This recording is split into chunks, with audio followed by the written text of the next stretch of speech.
Omuhwezi wa spika w'ishenjero akaba ari omugenyi mukuru hakweguraho ekyombeko cy'izarro na nishemerezo aharirwo burunga Health Center ya Kashatu ebyombekirwe Bank of Uganda kandi garukire katamo na nebyoma byona ebikwetengwa ebimazireho miliyoni 500. Rwaro ni rwaro ahiri raze muri ehebe byo gusiru bwo kunyurana ni mumpenda n'abahuro mu dini miliyoni munyurana no mu dini ni mumpenda miliyoni mufera hamwe na timu inochi yamba muzokureta medini please mureke byo mugiye men Tayibwa garukire yaragira mukuru w'abakozi ahabwa Mtoma District akwatanise na RDC na chairman w'entebe ya katano ngo abonereza abakozi ba government abatari gukora. Chairman boneza nyanda kusha please otahereza apology umuntu nomwe washanga abakozi ba government bataho okabakanga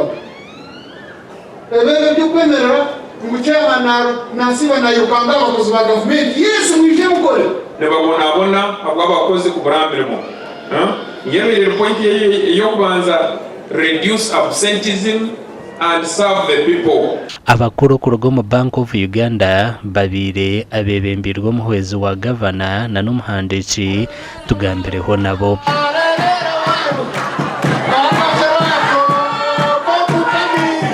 Do prioritize equipping health centers with vital medical equipment and ensuring sustainability of the long-term impact.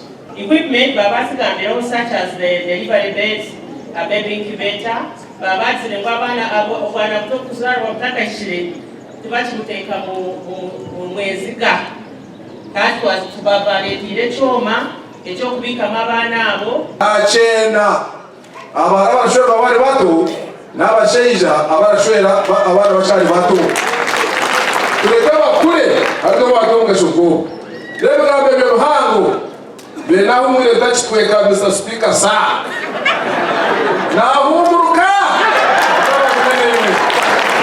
na bwa nyuma bakuru bagumizemo mpaka hagombora ya bitereko batyo biguraho ecombeko kise cyasa ko y'abakazi ya Ruhinda North Women Farmers Sacco ecyo bahirwa muhwezi wa speaker habwabusha okwetungura kandi Bank of Uganda sigire yata miliyoni 20.